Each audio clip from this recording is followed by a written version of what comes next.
Give it up right now. Eddie Heika. Been a long time, buddy. Yeah, good to see you again, man. All right, so I was born in Detroit in 1958, and though every time has its issues, as I contemplate, look back, I think, I was born in a really sweet window of time. After polio and before social media. Because, all of us now have these devices in our pockets, that connect us with anyone and everyone throughout the world. Yet we feel often more disconnected than ever. Because I'm a high school teacher. I'm 67 years old, still teaching. And so many of my high school kids, they just feel so anxious all the time, so afraid of getting out there in the world, not online. And it makes me feel so grateful that when I was young, I was just blissfully ignorant, the crime was higher back then, but I had no idea. When I was a teenager and I had my broken down old car and I'd be driving around and regularly would break down and have to rely on the kindness of strangers to help me. And I made a promise to myself when I was that age that whenever I saw somebody broken down on the side of the road, I would stop and help them. And I did. And I met some fascinating, interesting people, but none more interesting than Zosha Filarovsky. I was driving down I-94. This was like, by this time, it was like 91, just before, cell phones and that.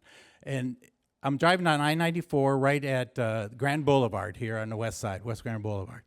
And I've got my 2-year-old asleep in the back seat, and I see a old car with a flat tire, and next to the car is an elderly woman with her cloth coat just bundled up, staring at the flat tire. So, of course, I pull over, I get on the shoulder, I put on my emergency flashers, I back up, I get as close, but I don't want to scare her. I get out of the car, and I said, if you have, I got my baby in the car, let her know I'm safe, but if you have a spare, I can change your flat tire for you. And she said, oh, thank you. And I changed her flat for her. And as I'm putting the jack in the spare in the back, and I close the trunk, and I turn around, and she's got money in her hand. And she wants to hand me some money. But she'd been talking to me as I was changing the tire, and I noticed her Polish accent. And my parents, I knew it was Polish because both my parents, their first language is Polish. And I grew up in a Polish neighborhood here on the west side. And I said, oh, nie dziękuję.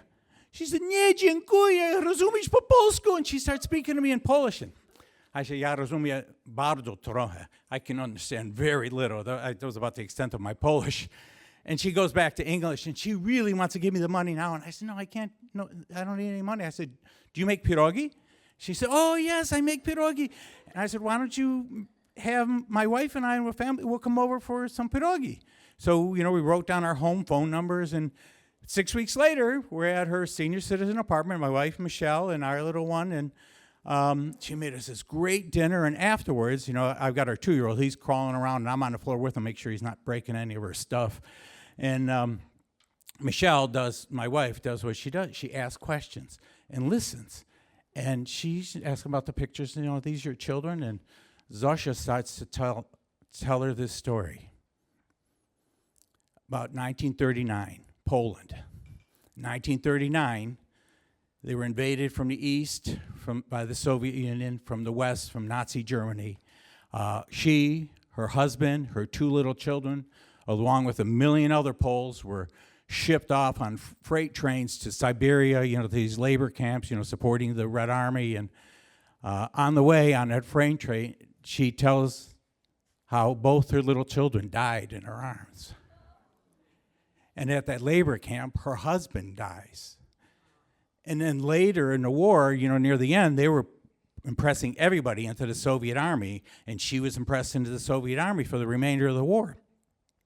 War ends, she makes it to Poland and tells the rest of the story how she makes it to America and starts over, meets someone new, family and all that. And by this point, she's crying, my wife is crying, I'm crawling around with Sammy on the floor crying. And she stops and says, I've never told my children that story, or my grandchildren that story. And I think, nowadays, if I saw someone on the side of the road, I did broken down, I might not stop because I figured they have a cell phone. They can call somebody. They probably already have and waiting for help. But I would have missed getting to know Zosha, making that connection with her, and she would have missed finally being able to tell that story.